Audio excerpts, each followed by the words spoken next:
Parang si ano? Good morning, mahal ko! Good morning, mahal. Good morning, Daddy! Mga anak, Grabe, no? Kapag ganito ang Pasko, buo, tahimik, at puno ng pagmamahal. Kaya ngayon, gusto naming marinig ang wish nyo ngayong Pasko. Ano pa ang mga wish nyo? Mama, Papa, ang wish ko po ay sana hindi tayo magbago at sana palagi tayong magkasama kahit ano ang mangyari. Yun lang po ang wish ko sa Pasko. Ako po, simple lang po ang wish ko. Sana kumain tayo ng sabay. Yung ice cream na chocolate, yung nagiging mas masarap pag magkakatabi tayo. Pero ang totoo, ang wish ko po ay yung feeling na kumpleto tayo habang nagkakainan. Ang wish ko naman, makapunta tayo sa simbahan. Gusto ko magpasalamat sa Lord dahil binigyan niya ako ng pamilya na hindi ko kayang ipagpalit kahit pinunuman. At Mama, Papa, gusto ko pagkatapos nating magdasal, gagala naman tayo kahit saan, basta kasama ko kayo. Bawat wish niyo, itatabi namin sa puso namin. mahal, mga anak. Ngayon, simulan natin ang araw dahil habang magkakasama tayo bawat umaga, parang tinutupad na ni Lord ang mga wish natin.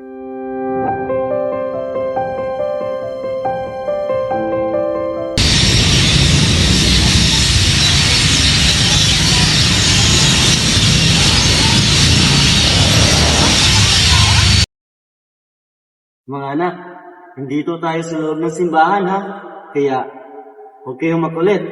Alam ko nang malalaki na kayo, kaya alam niya kung paano rumispeto. Ang pagkain natin dito is magdasal at magpasalamat kay Lord. Okay? Tama ang Papa ng mga anak. Ngayon nandito tayo, sana ibigay niyo ang buong puso sa pagdasal. Magpasalamat tayo kay Lord sa bawat araw na binibigay sa atin. Okay? Lord, maraming salamat po sa araw na ito. Gabayan niyo sana ang pamilya namin at lagi niyo po kaming bantayan. Panginoon, thank you po. Sana po maging mabait kaming magkakapatid. Lord, thank you po sa lahat. Sana palagi kami safe and healthy. Amen.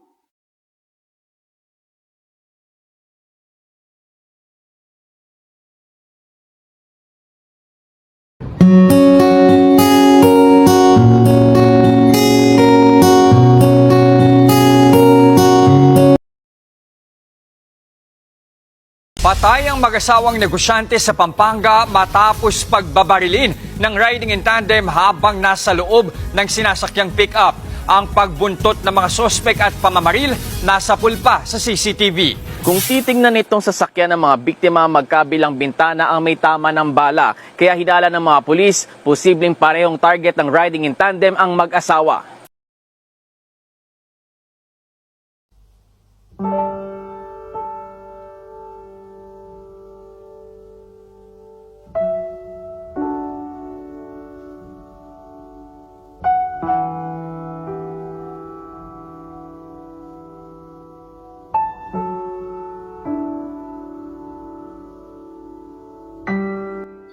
Tita, bakit ganun?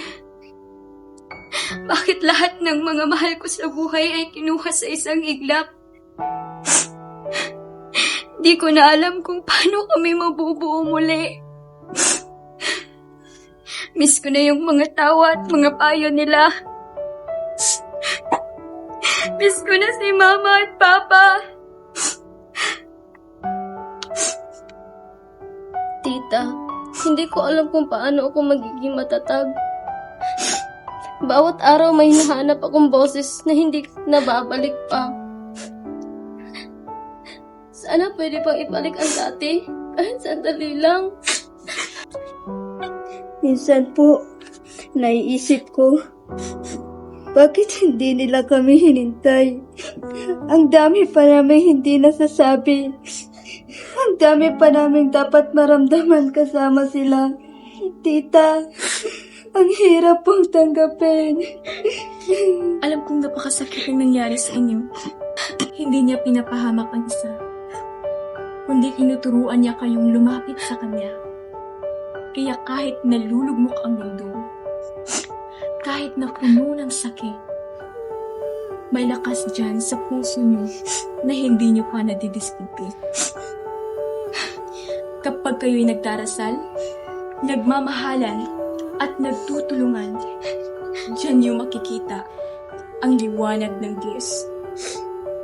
Kapit lang kayo mga anak ko. Huwag kayong matakot. Huwag kayong mawala ng pag-asa. Ang Diyos ang magiging sandigan ninyo sa lahat ng oras.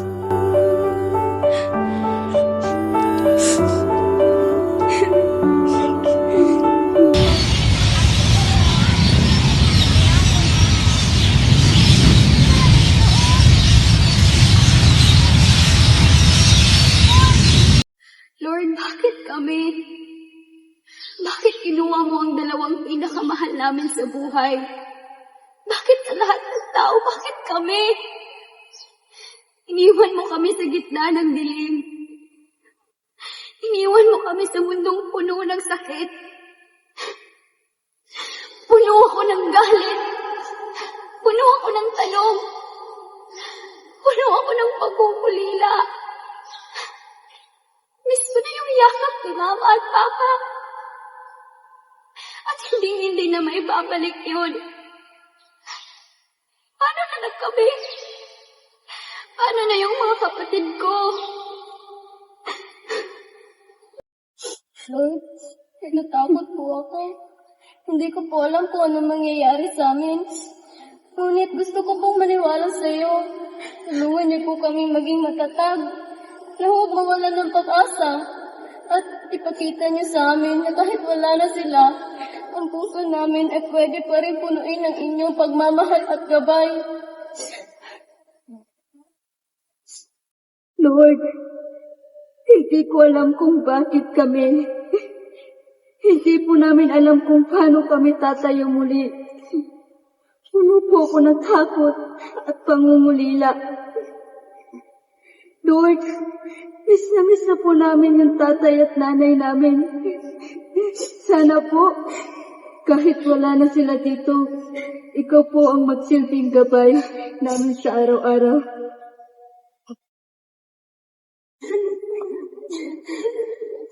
Mga bata, okay lang ba kayo?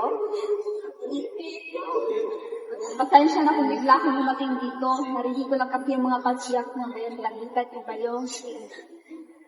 Alam ko na mahirap talaga ititigin ang mga pinagdadaan ko sa buhay. Ngunit huwag kayong mawala ng pag-asa kasi hindi kayo nakasda. At saka, may gusto sana ko tanong sa inyo. Sige po, okay lang po. Ano po ba yun? Gusto niyo ba sumali sa youth ministry? Tita, okay lang po ba?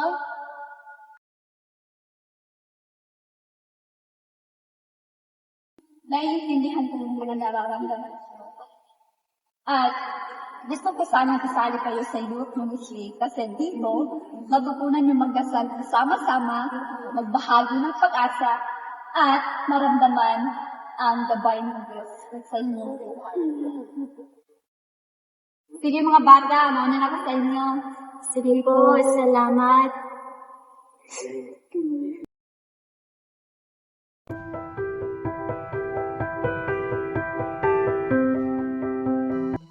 Kahit wala na ang aming mga magulang, sa gabay ng Diyos, natutunan naming maging matatag.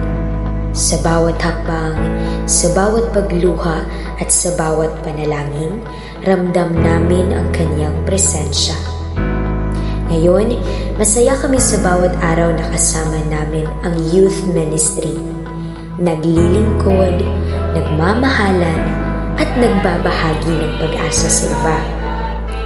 At sa inyo rin, nais naming ihatid ang isang mensahe.